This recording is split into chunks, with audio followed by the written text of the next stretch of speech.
l'armature est un élément important dans le dimensionnement. On ne peut pas parler d'un béton armé s'il n'y a pas d'armature. Et donc les amis, nous allons continuer nos séries de formations sur le même programme pas complet bâtiment R+10 des appartements. Donc, comme vous le savez, dans sa partie infrastructure, nous allons étudier ensemble avec moi le radier général, autrement dit la dalle renversée. Alors maintenant, ce que nous allons voir, on va donc voir ensemble avec moi le calcul des armatures du poteau. Cette fois-ci, ça sera donc du quatrième niveau. Alors, je tenais tout simplement à préciser que jusque-là, il s'agit bien sûr des armatures longitudinales. OK, donc même ce qu'on avait calculé hier, c'était pour les armatures longitudinales. Hier, ensemble avec moi, on avait vu comment vous pouvez donc calculer les armatures longitudinales du poteau du premier niveau, mais seulement pour essayer un peu d'uniformiser. On avait dit que la même section trouvée hier pour le niveau donc 1, ça sera uniformisé au niveau 2 ainsi qu'au niveau 3. Et donc ce matin, nous allons enchaîner justement le chapitre 3 sur le portique. Nous allons voir maintenant comment calculer les armatures, du poteau, bien sûr, les armatures longitudinales, du poteau du niveau 4. Alors la section que nous allons trouver, nous allons bel et bien donc justement la répondre, si je peux le dire comme ça, au niveau 5. Donc pour essayer un peu de faciliter justement, donc évoluer. Mais en titre de rappel, abonnez-vous massivement sur nos deux chaînes YouTube, Jinkunga Tutoriel ainsi que Académie des logiciels d'ingénieurs.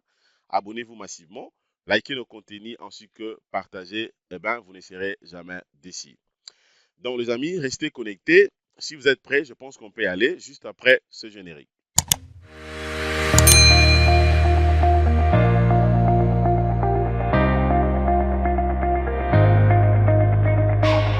Audio Jungle.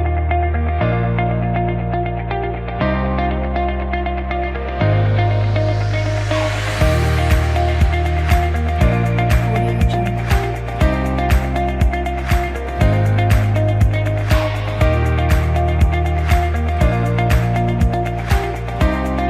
Audio Jungle. Audio Jungle.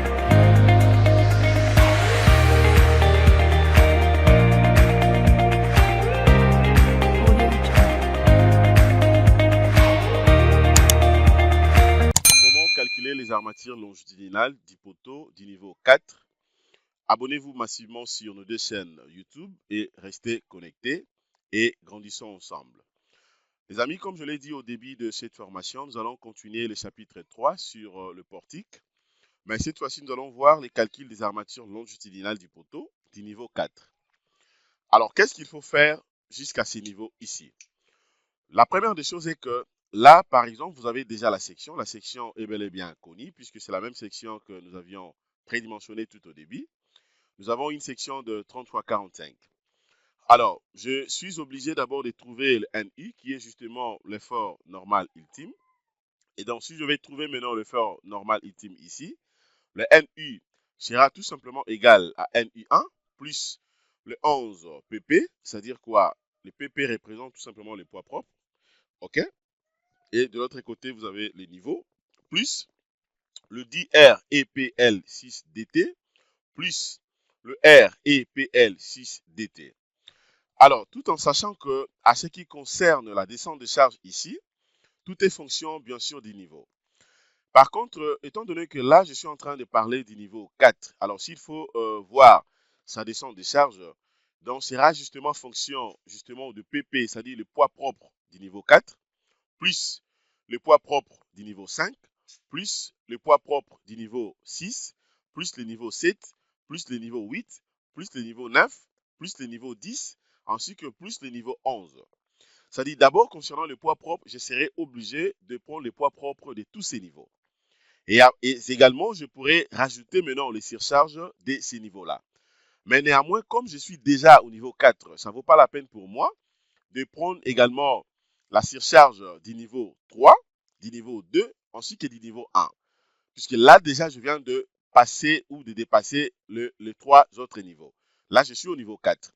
Maintenant, ça veut dire quoi ici? Déjà, vous avez dans le NI 1, la valeur est déjà connue. Donc, on a une valeur de 979 044,62 newtons. Alors, comment maintenant je peux trouver le PP ici? Le PP sera fonction justement de la section du poteau. le 0,3 multiplié par le 0,45. OK? Alors, dès que je trouve ça, eh bien, là, maintenant, je serai donc obligé de le multiplier directement par la hauteur sous plancher. Et alors, comme vous le savez très bien, la hauteur sous plancher pour notre cas ici ne varie pas. Partout, c'est 3 mètres. OK? Donc, du rez-de-chaussée jusqu'au 11e niveau, ça fait toujours 3 mètres. Multiplié maintenant par la masse volumique. Donc, je suis à ce niveau ici. Multiplié par la masse volumique, ça sera donc 25 000 newtons, puisque là, je suis en train de calculer en newtons, multiplié par les 1,35. OK? Pour essayer un peu de le pondérer directement. Alors, je vais calculer rapidement avec ma calculatrice scientifique ici, que j'ai tenue en main. Dès que je prends le 0,3 multiplié par le 0,45, multiplié par le 3, multiplié par 25 000, multiplié par 1,35, eh bien, je trouve la valeur justement de 13 668,75 newtons. OK? Donc, la valeur de REPL6DT déjà est connue. Donc, la valeur est de 159 606,04 newtons. Et la valeur de REPL6DT aussi connue, sa valeur est de 161 822,37 newtons. Alors, ce que je suis obligé de faire maintenant, c'est quoi? Eh bien, je suis obligé de trouver maintenant le NI global. C'est-à-dire quoi? L'effort normal ultime. Ça sera fonction justement de la valeur que vous voyez ici. Le 9 799 044,62 plus 8 multiplié par 100, donc 136 000, 13 000 plutôt, 13 668,75 plus 7 multiplié par 159 606,04 plus 161 822,37. Alors ici, je vais calculer ça rapidement. Donc, je vais prendre ma calculatrice scientifique afin de garder d'autres données. Je vous conseillerais également d'acheter la marque que je tenais en main. OK, donc c'est une calculatrice beaucoup plus performante, puisqu'avec ça, j'ai la possibilité de calculer une équation vraiment très très longue, mais je peux garder au fur et à mesure que je peux garder de temps à autre, au fur et à mesure que je calcule. Comme ici, là, je vais commencer d'abord par 7 multiplié par le 156 000, 159 606,05. Donc 7 multiplié par 159 606,04. Voilà, je trouve la valeur, je vais la garder. Je vais calculer maintenant 8 multiplié par 13 668,75. Je trouve la valeur aussi, je garde. Maintenant, je prends la valeur ici, plus la première valeur calculée. Voilà, je trouve directement donc l'addition. Eh bien, je vais maintenant l'additionner aussi par 979 044,62 et plus 161 822,37. Voilà, là maintenant je trouve la valeur de 2 367 459,27 newtons. La valeur de NI est connue. Alors la valeur de MI également déjà connue puisqu'on avait déjà calculé ça bien avant. Nous savons très bien la valeur du moment. Donc ça fait 12 950,20 newton-mètres. À ne pas confondre. Ici, les moments s'expriment en newton-mètre. OK? Il ne faut pas dire newton par mètre. Non, mais c'est newton-mètre. Alors, étant donné que cela est fait, maintenant, je vais calculer maintenant l'effort de compression centré maximal, supportable justement par le béton. C'est-à-dire le MB max sera égal à B multiplié par H multiplié par le FC28. Alors, là maintenant, je prends, ça sera donc, je vais prendre ça directement, la base, je prends la section, je peux prendre ça directement soit en centimètres. J'aurai donc 300 que je vais multiplier par 450. Bon, je vais prendre aussi ma calculatrice ici. Je vais combiner avec la calculatrice scientifique pour que vous puissiez voir en fait ce que je suis en train de dire. Donc, j'aurai 300 multiplié par 450 que je vais multiplier maintenant par 25. Voilà, je trouve la valeur de 33 000. Donc, qu'est-ce que j'ai dit? 3 375 000 newtons. OK? Alors, étant donné que la valeur de NB max est calculée, maintenant, je vais vérifier directement le NB max à partir d'ici. Nous avons trouvé la valeur de NB max égale à 3 375 000 newtons, qui sort supérieur à NI égale à 2 367 459,27 newtons. Alors, c'est pour dire qu'ici également, il n'y a pas d'écrasement. Donc, c'est-à-dire que pour le poteau 1 qu'on avait calculé hier, ainsi que le poteau du niveau 4 que nous venons de vérifier tout à l'heure, il n'y a pas d'écrasement. Donc là, nous sommes toujours dans le bon. Alors, maintenant, je vais calculer rapidement la section d'armature. Comment calculer maintenant la section d'armature ou d'acier? Et c'est encore sympa. Conformément justement au cas du poutre précédent, c'est-à-dire la poutre qu'on avait vue hier, C'est-à-dire on trouve une section AS égale à 23,16 cm². Soit, nous allons opter pour 8 barres de 20 ayant une section de 25,12 cm².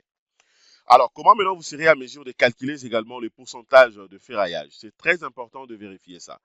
Généralement, pour essayer un peu de permettre à ce que la colonne ou les poteaux travaillent normalement, ok, il faudrait que ces rapports soient vérifiés. Alors, pour le vérifier, c'est très simple. Donc, j'aurai mu qui sera égal à 100 multiplié par la section. Le A, en réalité, c'est les AS. Ça représente tout simplement la section. Mais ici, j'aimerais souligner que ça représente la vraie section. Ce n'est pas la section que vous avez calculée. La vraie section. Quand je dis la vraie section, ça veut dire quoi? La vraie section que vous avez utilisée pour avoir les nombres de barres. Regardez par exemple ici. Dans le calcul, nous avons pris une section de 23,16 cm², les AS. Mais tandis que nous avons opté pour 8 barres de 20, ayant la vraie section de 25,12 cm², alors ça veut dire quoi? Les A ici, je ne peux pas prendre la section calculée ici.